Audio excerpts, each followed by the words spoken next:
안녕하세요. 보내주신 자료들 보면서 저희가 또 분석을 시작해 보겠습니다. 오늘 보험부터 금융 또 산업계까지 아우르는 10가지 소식을 준비했는데요. 이걸 그냥 나열하는 건 저희 스타일이 아니잖아요. 그렇죠. 오늘 이 뉴스들 속에서 제가 아주 흥미로운 흐름을 하나 발견했어요.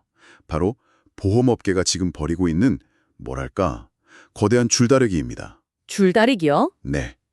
한쪽에서는 AI, 데이터, 비대면 기술 이런 극강의 효율성을 향해 막 달려가고 있고요. 다른 한쪽에서는 아니다, 여전히 사람의 경험과 관계가 제일 중요하다 이러면서 설계사 영입에 엄청난 돈을 쏟아붓고 있죠. 아, 듣고 보니 정말 그러네요. 마치 차가운 로봇하고 따뜻한 인간 사이에서 업계 전체가 정체성을 고민하는 것처럼 보이기도 해요. 오늘 저희는 이 두 가지 정말 상반된 흐름이 어떻게 충돌하고 또 융합하면서 결국 여러분의 돈과 미래에 어떤 영향을 미치게 될지 그 본질을 한번 파헤쳐 보려고 합니다. 좋습니다. 이 거대한 변화의 소용돌이 속에서 우리는 뭘 보고 또 어떤 선택을 해야 할까요? 그러게요. 그럼 먼저 그 차가운 기술이 어디까지 왔는지 그 무서운 속도부터 한번 체감해보죠. 한화손해보험 얘기부터 꺼내볼게요. 업계 최초로 모바일 화상 고객센터라는 걸 내놨는데 1년 만에 4만 건이 넘는 업무를 처리했고요. 고객 만족도가 이게 말이 되나요? 5점 만점에 4.91점이래요. 하하, 거의 만점이죠. 솔직히 4.91점은 거의 불가능한 점수 아닌가요? 그냥 전화 ARS만 써도 속 터질 때가 얼마나 많은데 대체 뭘 어떻게 했길래 저런 평가가 나오죠? 바로 그게 포인트예요. 그냥 지점에 안 가도 된다 이 차원을 넘어서요. 기존의 불편함을 기술로 아예 해결해버린 거죠. 불편함을 기술로 해결했다. 네. 예를 들어서 부모님 보험 계약에 자녀가 보증을 서야 할 때 예전 같으면 다 같이 시간 맞춰서 지점에 가거나 서류를 몇 번씩 주고받아야 했잖아요. 아, 그렇죠. 번거롭죠. 이 서비스는 각자 다른 곳에 있어도 스마트폰 한 화면에 다 같이 들어와서 동시에 서명하고 업무를 끝낼 수 있어요. 특허까지 받은 기술이라고 하더라고요. 아, 여러 사람이 한 화면에 동시에 접속해서요? 잠깐만요. 그건 진짜 혁신적인데요? 그렇죠. 단순히 창고를 모바일로 옮겨놓은 게 아니라 아예 모바일이라서 가능한 새로운 경험을 만들어낸 거네요. 정확합니다. 이건 그냥 한 회사의 성공 사례 이걸 넘어서 보험 산업의 서비스가 오프라인에서 디지털로 완전히 넘어가고 있다는 강력한 신호탄인 거예요. 몸이 불편하시거나 해외에 살거나 너무 바빠서 시간을 낼 수 없는 사람들, 그분들의 막힌 속을 기순이 뻥 뚫어준 셈이죠. 와, 앞으로 이런 식의 디지털 고객 경험 경쟁이 훨씬 더 치열해지겠네요. 네, 분명히 그럴 겁니다. 이렇게 기술로 편의성을 높이는 걸 넘어서 아예 금융의 기본 판도를 바꾸려는 시도도 있잖아요. 바로 스테이블 코인 같은 거요. 달러 같은 실제 화폐의 가치를 고정시킨 디지털 화폐인데 카드사들은 이걸 도입하려고 막 특허까지 내면서 난리인데 유독 보험업계는 조용하다. 이 소식이 참 재밌더라고요. 그 차이가 두 업계의 본질적인 구조를 딱 보여주는 거예요. 카드사는 결제망이라는 자신들만의 데이터 고속도로를 이미 가지고 있죠. 아, 그렇죠. 자체망이 있으니까. 네. 그러니까 스테이블 코인이라는 새로운 자동차가 나타났을 때, 우리 도로에서 한번 달려볼까? 하고 적극적으로 나설 수 있는 거예요. 하지만 보험사는 자체 결제망이 없어요. 고객의 은행 계좌, 신용카드, 그러니까 남의 도로를 빌려 쓰는 구조죠. 아, 그러니 굳이 새로운 차를 먼저 테스트할 이유가 없는 겁니다. 듣고 보니 그러네요. 근데 보험사들이 너무 보수적인 건 아닐까요? 그 많은 고객 데이터랑 자산을 가지고 있으면서 미래 금융의 핵심이 될 수도 있는 분야에 너무 소극적이다. 이런 생각도 좀 드는데요. 만약에 스테이블 코인으로 보험금을 받는 시대가 온다면 해외에서 사고가 나도 정말 빠르고 간편하게 처리될 수 있을 텐데요. 물론 장기적으로는 도입을 고민할 수밖에 없을 거예요. 하지만 지금 당장은 뭐 자체 플랫폼을 만들기보다 이미 잘 닦여진 길을 쓰는 게 더 효율적이다. 이렇게 판단하는 거죠. 여기서 우리가 봐야 할 건 미래 금융은 결국 누가 더 편리하고 빠른 플랫폼을 선점하느냐 이 싸움이 될 거라는 사실입니다. 결국 플랫폼 싸움이군요. 네, 보험사도 언젠가는 이 경쟁에 뛰어들 수밖에 없게 될 겁니다. 데이터와 플랫폼 얘기가 나온 김에 보험업계의 궁극의 무기가 될 수도 있는 분야로 넘어가 보죠. 바로 헬스케어입니다.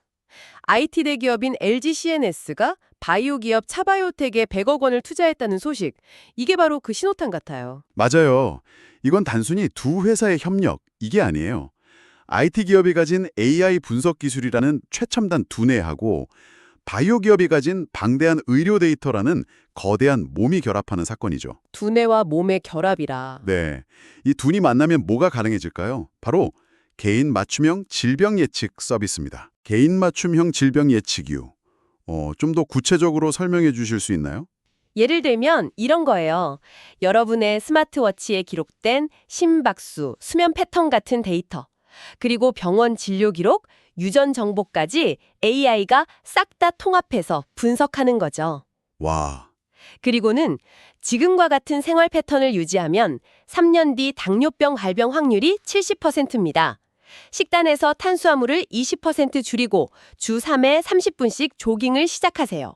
이렇게 아주 구체적인 처방을 내려주는 겁니다. 이야, 병이 생긴 뒤에 치료하는 게 아니라 병이 생기기 전에 막는 시대로 가는 거예요. 와. 듣기만 해도 정말 대단한데 한편으로는 좀 무서운데요? 무섭다고요? 네. 만약에 보험사가 그 데이터를 이용해서 당신은 발병 확률이 높으니까 보험료를 더 내세요 라고 하거나 아예 가입을 거절하는 세상이 올 수도 있는 거잖아요. 바로 그게 이 기술이 가진 양날의 검이죠. 그래서 앞으로 기술 발전과 함께 데이터 주권하고 윤리에 대한 사회적 합의가 정말 중요해질 거예요. 아, 기준이 필요하겠군요. 그렇죠. 내 건강 정보를 어디까지 공개하고 활용하게 할 것인지 그 기준을 만드는 게 핵심 과제가 되겠죠. 분명한 건 이 기술이 보험 상품의 개념을 완전히 바꿀 거라는 사실이에요. 모두에게 똑같은 상품이 아니라 개인의 건강 노력에 따라서 보험료가 매일매일 달라지는 그런 초개인화된 상품이 등장할 겁니다. 이렇게 기술이 모든 걸 해결해 줄 것 같은데 참 아이러니하게도 업계에서는 여전히 사람을 잡으려고 혈안이잖아요. 삼성화재랑 메리츠화재 중심으로 설계설 영입 전쟁이 다시 불붙었다면서요? 네, 그야말로 전쟁이죠. 삼성화재는 부업으로 설계사를 할 수 있는 엔잡 크루를 대규모로 모집하고 있고요. 메리츠화재는 원래부터 강력했던 메리츠 파트너스 조직을 더 키우고 있어요. 수억 원의 정착 지원금을 내걸고 다른 회사 에이스 설계사를 빼내오려는 경쟁도 다시 치열해지고 있고요. 잠깐만요. 아니 한쪽에선 AI랑 비대면으로 인력을 줄이려고 하면서 다른 쪽에선 사람 한 명 데려오려고 수억을 쓴다. 이거 완전 모순적인 상황 아닌가요? 업계는 대체 뭘 원하는 거죠? 그게 바로 지금 보험업계가 겪는 딜레마를 보여주는 거예요. 간단한 상품 문의나 서류 처리는 기술로 대체할 수 있지만 한 사람의 인생 전체를 놓고 재무 설계를 하고 복잡한 보장 내용을 설명하고 신뢰를 바탕으로 계약을 이끌어내는 건 여전히 사람의 영역이다. 이런 인식이 강한 거죠. 아, 결국 복잡한 건 사람이 해야 한다. 특히 고액 자산가나 법인을 상대로 하는 시장에서는 이 사람의 힘이 절대적이라고 보는 거고요. 그런데 그런 과열 경쟁의 부작용도 만만치 않잖아요. 설계사에게 주는 그 높은 정착 지원금, 그거 결국 다 소비자 보험료에 전가될 수밖에 없는 구조고요. 맞아요. 공짜 점심은 없다. 이 말이 여기서도 통하죠. 그래서 이런 과열 경쟁하고 또 먹튀, 설계서를 막기 위한 제도적 장치가 함께 도입되는 거예요. 그게 바로 2027년부터 시행될 판매 수수료 7년 분할 지급 제도입니다. 아, 그게 바로 이 사람 전쟁이랑 연결되는 거군요. 네, 맞습니다. 한 번에 받던 수수료를 7년에 걸쳐서 나눠받게 되면 그러면 설계사 입장에서도 한 고객을 오래 관리해야 할 이유가 생기겠네요? 바로 그거예요. 단기 실적만 보고 계약을 유도한 뒤 회사로 옮겨버리는 철새 설계사를 막는 가장 효과적인 방법이죠. 하지만 장기적으로 보면 한 명의 고객을 꾸준히 관리하는 문화가 정착되면서 소비자 신뢰를 얻는 긍정적인 효과가 훨씬 클 거라고 기대하고 있어요. 결국 사람의 중요성은 인정하되 그 관계가 건강하게 오래 유지되도록 시스템을 바꾸는 거군요. 네, 그런 셈이죠. 그렇군요. 결국 이런 기술의 발전과 사람을 둘러싼 경쟁이 소비자에게는 어떻게 체감될까? 이게 가장 중요할 텐데요. 당장 우리 피부에 와닿는 가장 큰 변화가 바로 5세대 실손보험 같아요. 이것도 결국 데이터 분석을 통해 비효율을 줄이려는 기술 기반의 변화라고 볼 수 있겠죠? 네, 핵심은 데이터에 기반한 옥석 가리기예요. 그동안의 실손보험은 아픈 사람이나 아프지 않은 사람이나 비슷한 보험료를 내고 일부의 과도한 의료 이용 부담을 다수가 나눠지는 구조였어요. 이걸 바꾸겠다는 거죠. 5세대 실손보험의 가장 큰 변화는 비급여 항목을 중증과 비중증으로 나누고요. 비중증, 즉 가벼운 질환에 대한 보상 한도를 연간 5천만 원에서 1천만 원으로 대폭 줄인다는 거예요. 잠깐만요. 5천에서 1,000으로요? 아니, 의료 쇼핑을 막는다는 취지는 알겠는데 선의의 피해자가 생길 수도 있지 않을까요? 예를 들면요. 예를 들어 정말 몸이 안 좋아서 허리 때문에 A병원에서 도수치료 받고 피부 때문에 B병원에서 비급여 치료를 받는 사람들. 이런 분들은 어떻게 되는 거죠? 이분들은 의료 쇼핑이 아닌데도 한도가 깎이는 거잖아요? 아주 좋은 질문이에요. 그래서 통원 치료비 기준도 1회당 20만 원에서 하루 총 20만 원으로 바뀐 거예요. 아, 하루 총액 기준으로? 20만 원을 넘지 않으면 보장을 받을 수 있죠. 하지만 연간 한도가 1,000만 원으로 줄어드는 건 분명 부담이 될 수 있어요. 이 제도의 핵심 메시지는 명확해요. 이제 실손보험은 감기 같은 가벼운 질환을 위한 전천후 만능 통장이 아니라 암이나 뇌졸중 같은 정말 큰 병에 대비하기 위한 핵심 안전망으로 역할을 재정해야 합니다. 라는 거죠. 소비자 인식 전환이 필요한 시점이군요. 네, 이제는 그렇게 가야 하는 거죠. 결국 기술과 데이터가 우리에게 더 정교한 혜택을 주기도 하지만 동시에 더 엄격한 잣대를 들이대기도 하는 거네요. 이런 변화의 흐름 속에서 소비자의 현명한 판단이 더 중요해지는 또 다른 예가 달러 보험 같아요. 이건 정말 사람의 욕심하고 기술의 냉정함이 충돌하는 지점처럼 보여요. 정확한 표현입니다.